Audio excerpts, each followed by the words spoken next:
เอาพากันเห็นยังเด้บาทนี่เนาะชูตัวตาดบาทนี่สงสัยเพิ่นพากันหลับเสียมที่ไหนเนาะเอ๊ะโอ้ไปเอามาได้ใช้นี่ฮะเอามามันไม่คือเก่าเอาน้องเลี้ยงน้องใจดีเลยเนาะพากันเลยสบายดีจ้าสบายดีเลยเพิ่นหลับคมเสียมจิกหลับคมไปใส่นี่หากระเมื่อจะซ่อนสิพาระบาวไปใส่บัดจะอาบน้ำแล้วยังบ่เช้ายังบ่โอ้มันคันหอยคันเนาะบ่อันบ่ขอโทษขออภัยพี่น้อยเนาะในน้ำมันจะมีหอยคืออันหน่วยน้อยๆเด้บ้านนายเอิ้นหอยคันนี่สิหั่นนะแม่นบ่ขอโทษขออภัยพี่น้อยบ่เพิ่งบ่ได้ว่าลามกเลยพี่น้อยเนาะย่านว่าปลาลูกเพิ่นว่าแม่นละบ้านนายเอิ้นหอยคันเด้มันจะมีหน่วยน้อยๆก้นยาวๆนะอันสิรับเสียมไปใช้นี่ล่ะสิพาระบาวคุณมันแก้วเอ้าแป้งล่างอีกแล้วทางนั้นไปสันไปลุยพี่หน่อยเนาะมื้อนี้สิพบพ่อยังแน่เนาะได้เสมอบ่เพิ่นพี่หน่อยเนาะเว้าเรื่องไปนี่ให้บอกมาบ่ว่าอยู่ไสไปได้เบิดมันอันนี้บ่เอาไปสิพี่หน่อยเนาะสบายดีทั้งน้องต้องมียังบ่ได้อาบน้ำซ้ำบัดนี้เนาะมาจังอาบเนาะโอเคทั้งน้องเพิ่นรับเสียมท่าเอา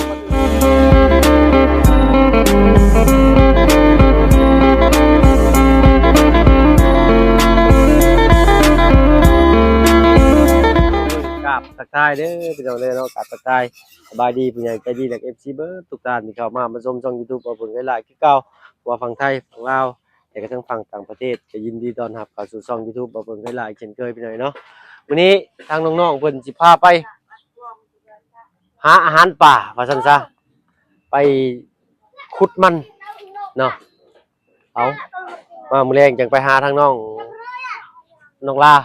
เนาะน้าสาวของน้องๆเพิ่นนี่ล่ะแม่เอื้อยบ่แม่เล่าเป็นน้าสาวแม่เราเป็นน้าสาวก็เลยก็เอื้อยเนาะน้าสาวแบบว่าหึงโอยเลยเอา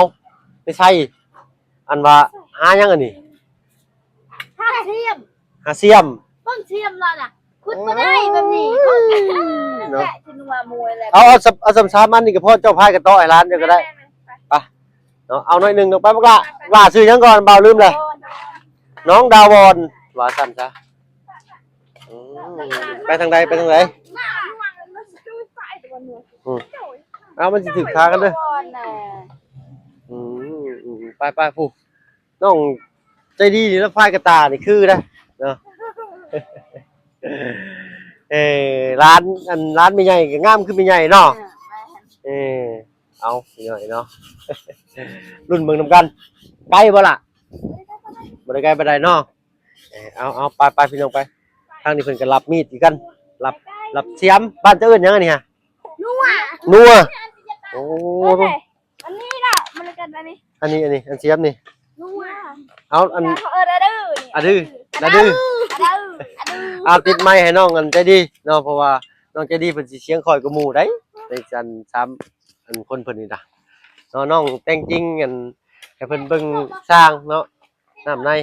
นี่ล่ะน้อยหน้าเป็นเลอนะสิได้อยู่บ่ได้พี่น้อยเนาะคลิปก็อุ้ยล่ะเบิ่งเด้อเบิ่งไฟเด้อสิแม่เพิ่นสวยเข้าอยู่พี่น้อยเนาะเอาไปพี่น้องไปเขาป่าเขาดงไปแล้วบาทนี่ค่อยก็ได้น้าสาวเราอย่างก่อนหัวหน้าแก๊งบ่น่ะผู้แรกผู้บวกเขียวหัวหน้าแก๊งบ่ไปเห็นบ่าวหัวหน้าแก๊งบ่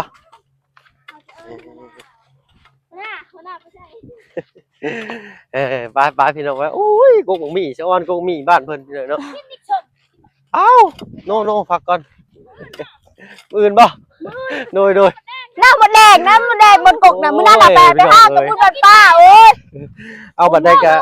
ฮะยังบ่ได้ผูกแขนแล้วทั้งแม่เพิ่นไปเอาควันกลับขึ้นมาอยู่เนาะมัน มันเกิดอุบัติเหตุว่าซั่นซะพี่น้อยเนาะไปขึ้นภูขึ้นพาก่อนบัดตอนนี้เอาไปพี่น้องไปเอา ได้เบิ่งมือใด เบิ่งนำกันว่าสิไปฮอดไส เขาจะไปหยอง อ๊อบเอ้าปิ่นท้องเลยไม่ค่อยก็ได้โทรศัพท์ก็ได้อ่ะบ่อยู่เนาะขาก ไม่แน่นอนจะไปได้จุดไหน โอ้ลมแห้งบาด ก็ห้องโปรเนื้อจ้าเอียนเลยไหมกะกี้ทำเอาหนึ่งค่ะ ไปบาดไปอยู่ไสนี่ล่ะอยู่สวนกล้วยเจ้าบ่นี่ฮะบ่น้องก็มี กูไม่ได้จุดอะไรกูไม่ได้บรรณาจ้าเนี่ย เออโอ้ใหญ่เด้นี่สวนกล้วย จ้างคนอะไร โอ้จ้างคนมาตัดหญ้า ล้านนึง ตัดหญ้าโอ้ล้านหนึ่งน้ำมันเขาเอง ล้านนึง2 ล้าน 2 ล้านผู้ 2 ล้านป่ะน้ำมันแน่น้ำมันเขาเองอาหารเดือน อาหารกันอยู่กันกินอยู่เฮาเบิดจักมื้อเพิ่นตัดนี่เนาะ 3 มื้อ 3 มื้อโอ้บ่แม่นน้อยๆเด้นี่เนาะฮอดแล้วบ่ป่ามันนะ นี่ประมาณ อันนี้บ่ เลย ว้าโตพี่น้อยเนาะ นี่เห็นบ่มัน ใช่แม่ตู้แล้วบ่ว่าเขาของเรา บ่มื้อนั้นก็ไปขุดได้เต็มมันนั่นเต็มหม้อบักใหญ่นะ ว่าแล้วลุย น้องตะวอดนี่ลุยไปลุยน้องตะวอดนี่ก็ได้ก็เอาขาไปของกับอันเอาเพไปของกับ งามันเจ็บเพได้แหละผู้เพิ่งนี้น่ะสาวเจ้านั่งลงได้โลดมานอะลีนี่เนาะหากินมานอะลีนี่ ไปสอนบ่ได้เฮ็ดบาปตัวเจ้าเฮ็ดบาปบ่ขึ้นเลยเนาะไปสอนปูสอนปลาบ่ค่อยได้ เห็นภาพบ่คืน เฮ็ดบาป มัน บ่ บ่ ขึ้น ได้ยันแหละ 2 ล้านปลายติ3 มื้อพี่น้องโอ้บ่แม่นน้อยเด้นี่น่ะจังว่าฮอด3 มื้อพุ่นนี่ชวนเราหลายลีนี่ ว่าสิทอดให้จางพ่อคนนั้น เขาต้องเบิ่งยังไงเวลาขุดว่ามันอยู่ในสายอยู่ในหูเลย ไม่ว้าวคือทางสมัยได้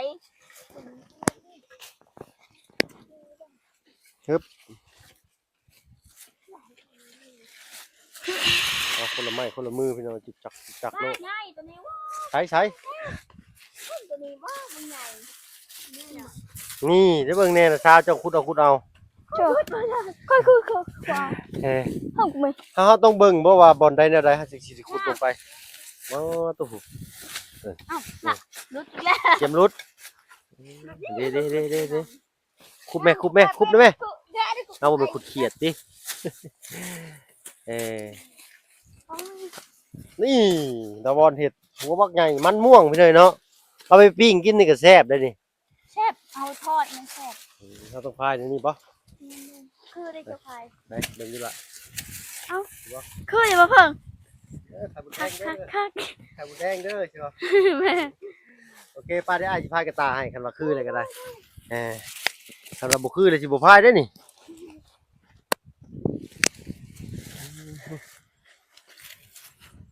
ขุดมันพี่หน่อยเนาะน้องๆผมพามาขุดมัน พาไปมาเขาก็พาไปหมดเพิ่ง โอ้มันแท้ยังบ่เบิดบ่เอ้ากล้องปินลังโค้งนี่แหละ น้องดาวอนเฮ็ดฮุบ2ฮุบ3น้องดาวอนเฮ็ดต้องมาแล้วหัวเป็นไงฮึบมื้อนี้มาเป็นลูกมือให้น้องๆเพิ่นพี่หน่อยเนาะหาบกระตานั้นบ่มีงูบ่ขอยามีแต่หนู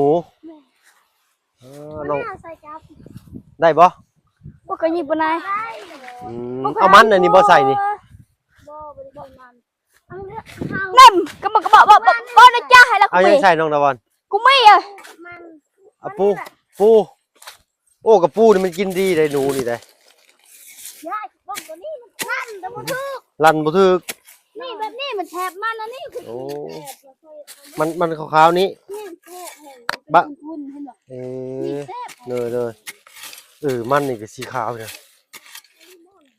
มันที่ข้าวแต่มันแทบเลย เลย มันเป็น น้องใจดีเพิ่น เงียบผู้เดียวเรา เห็นแล้วเลย ใช้ไปเบิ่งน้องใจดีก่อนพี่หน่อยนะ เอ้า ตัวหัวเป็นไงหัวไงเนาะน่ะโอ้ดูเห็นได้ฮะเล็บปึ๊บตัวสองตัวสามหมูโอ้ดูคำว่ามันอันบอลดินมันคุยนี่มันสิใหญ่มันแรงเอารถบ่ต้องถิ่มได้ เบิ่งกัน เอารถปึ๊บเสียดาย เน่าเด้ ได้อยู่ต้ม มันหนาวมึงนี่ เน่าถ้าว่าดินบ่ได้มันคุยแบบว่ามันบ่แน่นมันสิหัวใหญ่มันน่ะพี่เนาะดินแน่นๆหัวมันบ่ใหญ่เอาให้น้องเพิ่นขุดทางนี้น้องเพิ่นมีกระยังใส่อยู่เดี๋ยวเอากระยังไปใส่กันทางน้องๆเพิ่นก่อนเป็นได้คือเงียบไปทางนี้ปึ๊บได้ตัวนี่เอาพอดีถนนหนทางเพิ่นก็เฮ็ดมาเชิงหน้าบ้านน้องใจดีเพิ่นน้องก็มีเพิ่นน้องก็มีเพิ่นเลยอาบน้ำยังบ่จะแก่ปานใดเพิ่นว่าเนาะอะไรให้น้องเพิ่นพามาหาขุดมันก่อนให้เพิ่นผ่านไปก่อนน้องเพิ่นจึงไปอาบน้ำบ่มีห้องน้ำเนาะห้องน้ำยังบ่แล้วน้องเนาะเพิ่นแนมเอายุนมาถึกบ่โอ้ผู้ซับเนาะซับมันอันนี้เพิ่นจึงเอิ้นว่าซับมันพี่หน่อยเนาะขอโทษ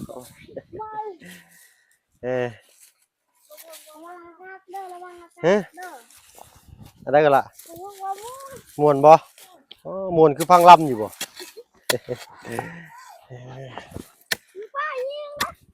เอาเอ็ดโอ้ดงดาวอนนี่เพิ่นก็ขุดมันก็เป็นเนาะผู้ชายเนาะอะไรค่อยขุดนี่บ้าหมุนอุ้ยปุ้ยเมื่อก่อนอ้ายอยู่บ้านลำพันธ์น่ะก็แม่ใหญ่ปลูกมันจังซี่แหละน้องก็มีปลูกมันมันเพิ่นปลูกให้ปลูกหลายน่ะปลูกในเซน่ะปลูกในแคมเซปลูกหลายมันสิหัวใหญ่พร้อมเนาะเพราะว่าดินเป็นดินทรายเลยพี่น้อยเนาะดินก็บ่แม่นดินใหญ่ๆดอกพี่น้อยเป็นเซแต่ว่าชาวบ้านทำกินได้เนาะใครอยากปลูกหน่อยปลูกหลายสุดแล้วแต่ความมักความอยากปลูกเนาะแม่นปลูกได้แต่ว่าบ่มีสิทธิ์ครอบครองจับจองได้แต่ว่าบ่ได้ครอบครองอะนะข่อยย่านแต่งูข่อยนี่หมุนไปคือเจ้าเดี๋ยวข่อยย่านงูเด้ย่านบ่เจ้าโอ้ตัวงูบ่ย่านแต่มันตอดแต่ซั่นแหละย่านก็ได้ ย่านคือกันโลดเอ้าน้องอันผู้โอ้ผู้อยู่ผู้พี่น้อยเนาะผู้สุดแล้วแท้น้องใจดีได้เต็มกระยังแล้วบ่จักฮะคือจะว่าบ่ปากบ่ติงเด้ง นิดนึงว้าวหลายเลยเด้อนี่ฮะพ่อก่อนเป็นยังอันนี้ปึ๊บดีเอาขุดไว้กินเนาะเผื่อทีมงานมาเผื่อจี้ให้ทีมงานกินเนาะน้องเนาะน้องตั้งใจไว้อยากหาไปสู่ทีมงานกินว่าซั่นซะเนาะจี้ใช่ ระ ตา บายกินบ่จริงเลยเมื่อให้คือปิ้งให้ระบายปิ้งมาได้ระบาย ปิ้งบ่ต้องปิ้งลายปิ้งจะหา6หัวเนาะพะยากก็มาจับเอาไปกินสินะถ้าปิ้งลายแล้วมันแบบว่ามันบ่แซ่บอะไรเป็นจัง อ้าวคอยมากินดิบได้กินดิบแซ่บ โอ้ยึงท้องไหนจะไปกินไหน กินตลอดเลย กินตลอด โอ้ยอมเลยข่อยกินมันดิบเว้าขอโทษพี่น้อยเนาะตดแตกตดแตนแล้วเจอยึงท้องว่าเป็นผู้สาวไปสิตดจะผู้บ่าวบ่ได้อีกแล้วฮะ เคยตอน ว้าบ่เคยตดเนาะป้าลุงเพิ่นก็คอมเมนต์มาพี่น้อยเนาะโอ้ยเนาะป้าส่วนน้องเพิ่นเว้าเพิ่นคุยโอ้ลมมาเล่นแม่น้ำน้องเพิ่นดุเด้อเพิ่นว่าป้าลุงคอมเมนต์มาเนาะบ่เพิ่งม่วนที่ชุดมันมาบ่าวนี่ ม่วนบ่ โดยไปหาเพิ่งมามื้อนั้น ไปหาผึ่งมื้อหน้าไปหาผึ่งโอ้ยบ่เว้าใกล้ข่อยได้ผึ่งนี่ข่อยย่านผึ่งแท้กับผึ่งปลอมข่อยย่านเลยข่อยได้สิแล้วเขาวาสนาบักผึ่งพ่อจะผึ่งว่าซั่นอ้าวอันนี้เวลาฝนตกนี่น้ำหลายบ่ว่าอยู่นี่ ใช่อยู่นี่นะได้อยู่น้ำมันท่วมหมดนี่ เอ้า ตัวนี้ หมดแล้วจะดีเนาะภาษาไปหาอยู่หากินกับไปกันนะสาวตลอดบ่น้องเจดี โดยบางเถือกไปกับน้าสาวบางเถือกไป4คน เออ ถ้าดาบอน เรา ไป ได้เราได้ เด้ แนวน่ะสาวเราได้เราถึงหากินเป็นหากินเก่งน้องดาวอนผู้ชายก็พอแล้วอะ อ้าวมื้อนั้นเราหากปูเราได้เด้เดี๋ยวจับปลาแน่ หากระปูก็ได้หลายอีก โอ้ย เฮาซับออกสิมันบ่ตายบ่น้องจะดีเฮาซับออกสิมันบ่ตายบ่ บ่อ้าวมื้อนั้นน่ะแต่ก่อนเขาปลูกน้ำมดงูกินเด้ อื งู ม ป่าเด้ บ่ได้เฮาซับหากมันสิออกมันบ่ตายบ่ต้นมัน บ่ฮู้คือกันยังบ่ได้เนาะ ปลูกได้จักปีแล้วมันมีจักปีนี่ แต่แต่ก่อนเขาปลูกนะบ่ฮู้คือกัน โอ้เหมือนกันจะลืมเนาะโอ้แขนเราก็จนไหวเบิดพุ่นอืมบุกป่ามันได้ใช้เด้นี่เนาะ คนขยันอยู่ที่ไหนก็ลำบากเพิ่นว่าหั่นเด้ อ้าวบ่แม่นพี่น้อยเนาะคนขยันมื้อนี้อาจสิเป็นผู้สบายในมื้อหน้าว่าซั่นซะอึ๊บอ้าวเบิ่งอีกวันหนึงก่อนพี่น้อยเนาะโอ้ตัวเบิ่งไปเอามันทางนั้นก็เด้อน้องเด้อ โดยเบิ่งนี่ ฟ้าดรวยขึ้นมาอีกแล้วผู้ซับแอวเราจนกิ่วอ่ะแต่พอทางนอกมันมีกระยังอยู่พี่น้อยเนาะกระยังน้อยคือคนเลยตัดภาพมาทางนี้บาดนี้ใช่โอ้ควยหนูบ่นี่ได้หรือบ่น้องตะวันในนี่ยังบ่ได้เนาะ นะบ้าเบิ่งนี่ ใช่ ยังอีก โอ้ดูอันเดียวได้ยาวขรวดอยู่สิเอาใช้เลยน้องอันเลี้ยงเบิ่งไปเบิ่งน้องเลี้ยงก่อนเดี๋ยวว่าบ่มีบอลไว้เดี๋ยวบ่จักหาเป็นฮะมีกลับบ่ล่ะปลาตบไปหนีบหัวโปรตีนบาทเขานี่คอยก็ให้บัตรโดนแล้วนี่ก็โอ้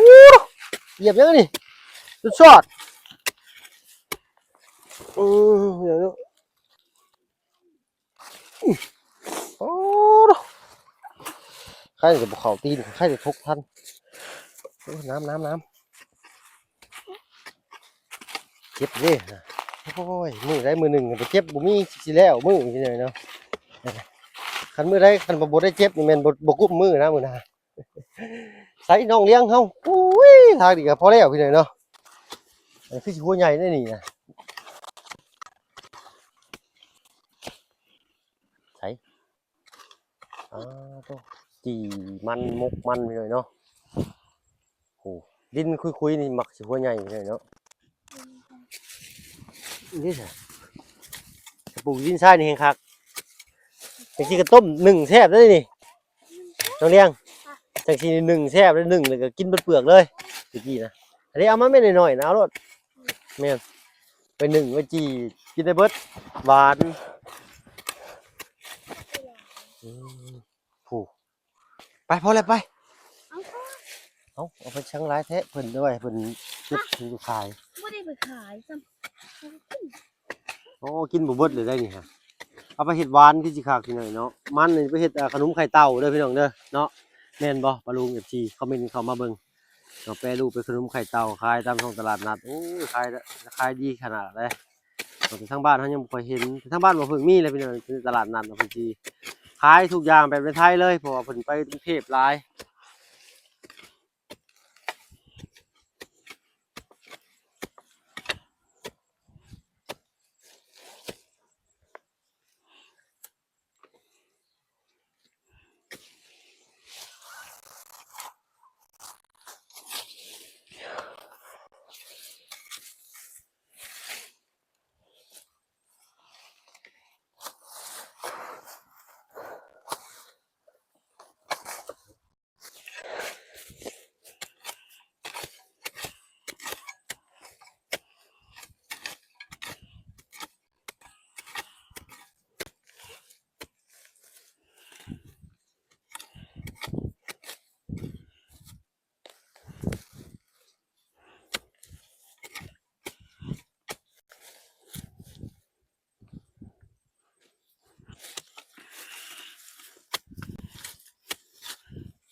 เมื่อเด้อไล่เลยเด้อ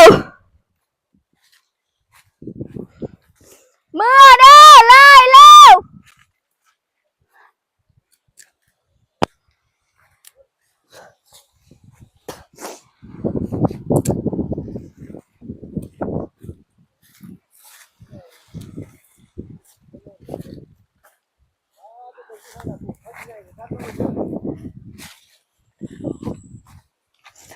เอาได้ใช้ของก่อนเอามันลุด